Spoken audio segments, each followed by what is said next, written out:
The movie opens up with the greatest escape artist of all time, Harry Houdini, standing on the edge of a bridge, all tied up with metal chains and ready to jump. In the background, Houdini mentions that while other people want to escape from their hectic life, he is always trying to escape death, performing risky acts. He then jumps off the bridge right into the frozen lake, while a huge crowd of people watches on with amazement. The movie then cuts back to 17 years ago, where Houdini arrives at a brothel-like place with his wife, Bess Houdini, to perform and entertain the audience there. However, seeing the dilapidated and vile state of the place, Houdini changes his mind and decides to walk out. But Bess asserts that they have no choice, as money is running out for them. She then announces to the people there that Houdini is going to perform an act in which he will escape from a closed trunk while still being handcuffed. While most of the people are amused, one of them scoffs that anyone can do it, as the handcuffs they brought are fake. But Houdini, who always has a backup plan, tells the audience that he will wear any handcuffs that are given to him. Surprisingly, the man who labeled their performance as fake turns out to be a cop himself, and he throws some real handcuffs in front of them. At first, Houdini gets nervous because of the intense pressure, but when the cops put the cuffs on his hands, he gets riled up. He then slowly turns away and opens it using a pin-like thing hidden in his belt. This immediately impresses the crowd, including the cop, and all of them applaud him with respect. From that day onwards, Houdini became famous throughout America with the title of Best Escape Artist. He started performing several other shows, escaping from not only handcuffs but also from metal chains wrapped around his body. One night, Bess mentions that she wants to do something else other than performing shows, but Houdini makes it clear that he does not want to return to a normal life. Instead, he wants to be the best escape artist in the world. With this, the scene flashes back to several decades earlier, when Houdini and his brother Das are looking at a travel group performing an illusionary act. Houdini is so intrigued by the performance that he instantly started dreaming of becoming a magician and making a living out of it. And with the days passing by, he learns small tricks and earns some money from it. Houdini brings the money home to his mother and makes her happy, but his father isn't really fond of Houdini performing in public. Because of this, he leaves his house with his brother at an early age and decides to do something on his own. Together, the Houdini brothers start to perform on the streets and collect money to support their mother. A few years pass by, and one day, while performing on the streets, Houdini notices his future partner Bess dancing for a performance group. He secretly watches her perform and quickly falls for her beauty and elegance. After the act, he approaches Bess and asks her if she would like to work with him, to which she accepts. From that day onwards, the two get along very well and travel around the world, performing magic tricks for renowned people. Houdini's brother Das, who is still in the States, tries to copy his tricks to stay relevant. However, Houdini doesn't like this and decides to perform even riskier tricks which no one can even dare replicate. The scene then shifts to 1896, where Houdini and Bess visit a popular prison and ask the head sheriff to lock him up. Expectedly, the sheriff refuses, mentioning that he can only lock up criminals. But when Houdini starts making fun of their prison quality and bets $100 for the cause, he becomes enraged and agrees to do it. Here, we get to know that Houdini wants to do this stunt, as it would gain a lot of publicity, even without paying off the newspapers. Meanwhile, the sheriff locks up Houdini pretty well, and Bess gives him a kiss before leaving. The sheriff suspects that she has transferred something into his mouth, but when he checks, he finds nothing. After the coast is clear, Houdini pulls out a metal key opener that he had swallowed after kissing Bess, and uses it to escape the prison. As a result, the media goes into a frenzy, and Houdini becomes famous overnight. The fans even start recommending him to escape from bigger and more secure prisons. Houdini accepts one of these challenges and arrives in Chicago, Illinois in the year 1900 to perform a trick. This time he is wrapped with metal chains all over his body, and even his mouth is covered with a strap, suspecting that Bess passed him a key earlier while kissing. However, to the prison guard's dismay, after only 5 minutes of being locked up, Houdini escapes from the prison without leaving any trace of himself behind. After his numerous prison escapes, Houdini becomes famous all over the globe by the names the Handcuff King and the Breaker of Chains, Khaleesi. One day, Houdini can be seen shopping for prop items. In a shop, he meets the owner, Jim Collins, who seems to know him very well and also claims to have designed most of the items in the shop. Houdini is really impressed with Jim's work, including the one in which the performer has to escape after hanging upside down inside a box filled with water. After a few days, Houdini and Bess visit Jim at his workshop, where he has created a model for the water container act. As soon as he sees the box, Houdini hops into the container with the aid of Jim's assistants to check for how long he'll be able to stop his breathing breathing underwater. He impressively stays still for a few minutes and signals to be let out. But unfortunately, when Jim and his crew try to pull Houdini out, the rectangular box on top of the container gets stuck, horrifying everyone around. Fortunately, Jim has an axe lying around, which he uses to shatter the container and set Houdini free. The scene then fast forwards to the time where Houdini is performing the water container act live in front of a large audience. He also informs the audience that in case of emergency, he has the head of the fire department office holding an axe to break open the container. Houdini then starts performing the act with his legs trapped in the rectangular box. Jim is hosting the show and he asks the assistants to cover the container. A few minutes pass by, but Houdini shows no movement, so the crowd starts getting anxious. As a result, the head of the Chicago Fire Department arrives there to break the container, and when he turns back, he is revealed to be none other than Houdini himself. The crowd roars in astonishment as they have never witnessed anything like this before. With Houdini's popularity spreading all across the nation, the director of the U.S. Secret Service begins investigating him. They believe that Houdini is an illegal immigrant who has been fooling people with useless acts. But fortunately, before any roadblocks appear, Houdini is approached by Sir William Melville, the head of the British Secret Service, MI5. William modifies Houdini's place of birth from Hungary to the US, and in return, asks for secret information from the enemies of the USA and the UK. Acting on the plan, Houdini heads to Germany and performs for the great Kaiser family. He eventually blows their mind after performing a nearly impossible bullet-catching magic trick. Following this, Houdini meets with Riley, one of William's officers, and provides him with some secret information that he overheard while being around the Kaisers. Riley is really impressed by the work and showers heaps of praise on him. He then leaves, but not before giving Houdini a red book containing Russian grammar, setting him up for the next mission. A few days later, Houdini and his partner Bess can be seen performing for a prestigious and powerful family in Moscow, Russia. To win their hearts, Houdini cleverly plays a game where he will fulfill their wishes. He makes them write down their wishes and lets the daughter of the family pick one.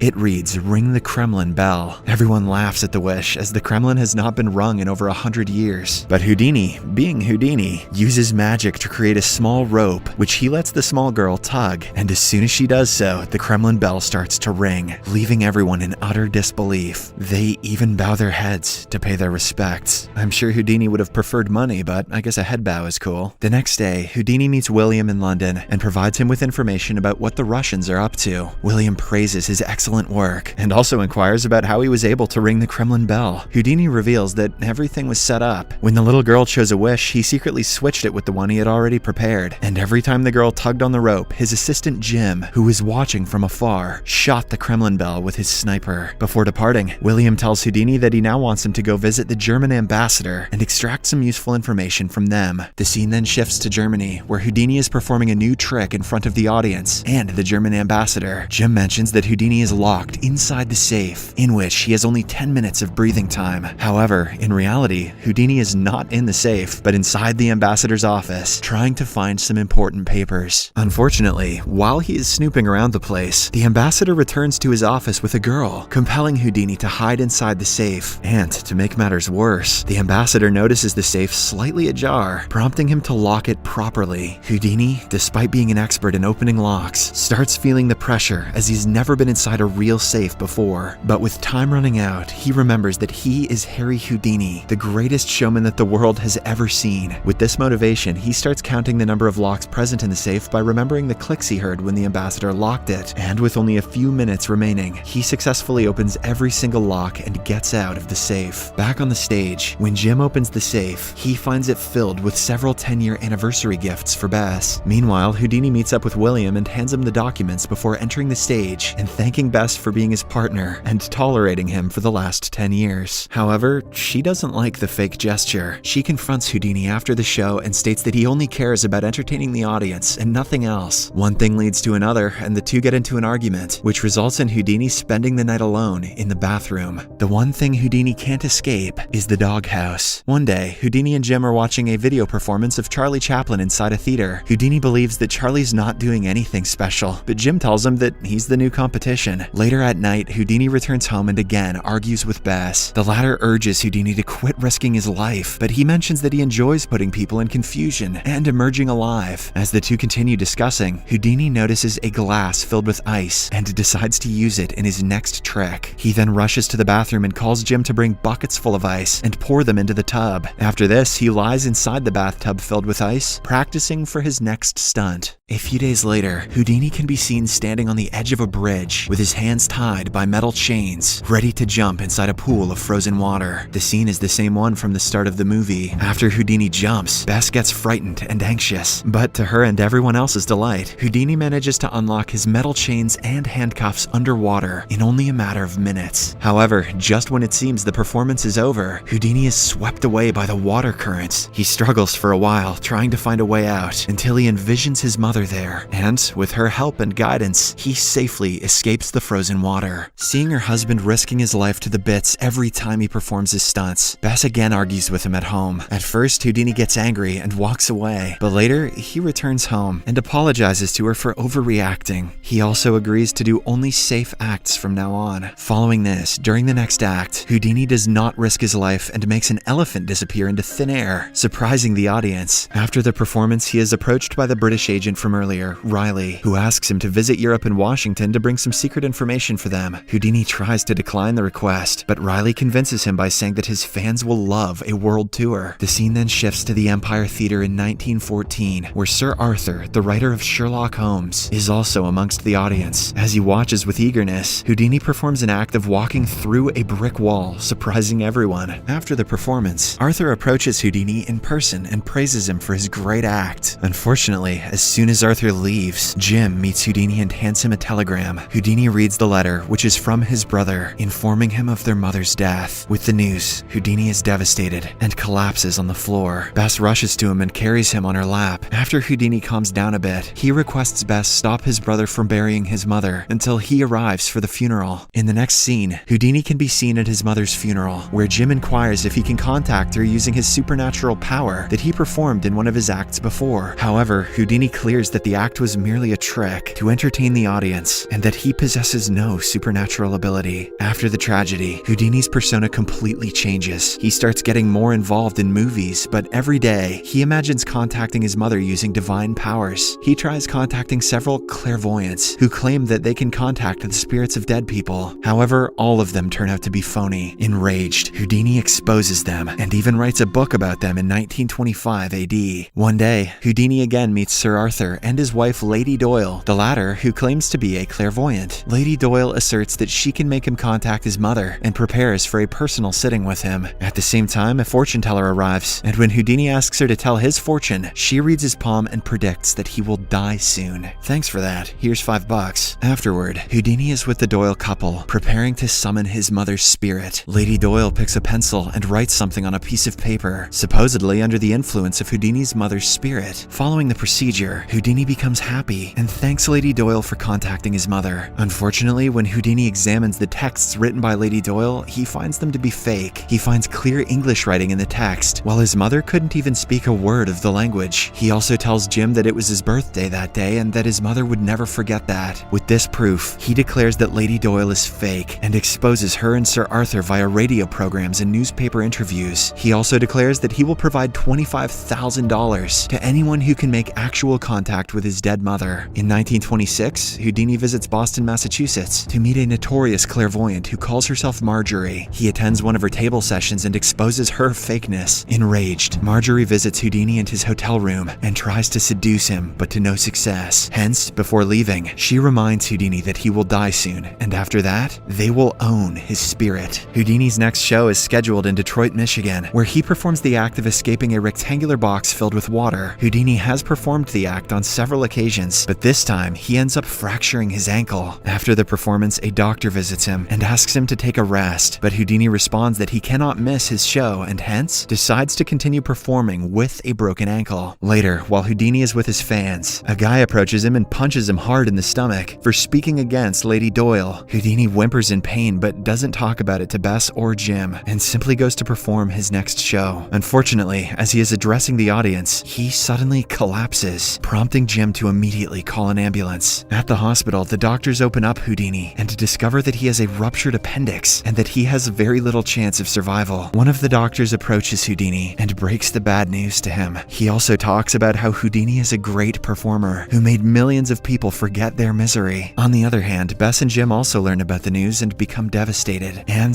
in no time, the news spreads like wildfire, and Bess receives a number of letters expressing concerns about Houdini's health condition. The kind gestures move her, and she finally realizes the happiness her husband brought to millions of people all around the world. Unfortunately, Houdini dies at the early age of 52 while visioning his mother in one of the nurses who looked after him. The whole world mourns over the death of the great Houdini. The movie ends with Reverend Arthur Ford, the first spiritualist in the Church of New York, inviting Mrs. Houdini for one of their sessions to try and make contact with Harry Houdini. Subscribe for more videos like this, turn on notifications, and leave a like to help the channel out. Thank you for watching.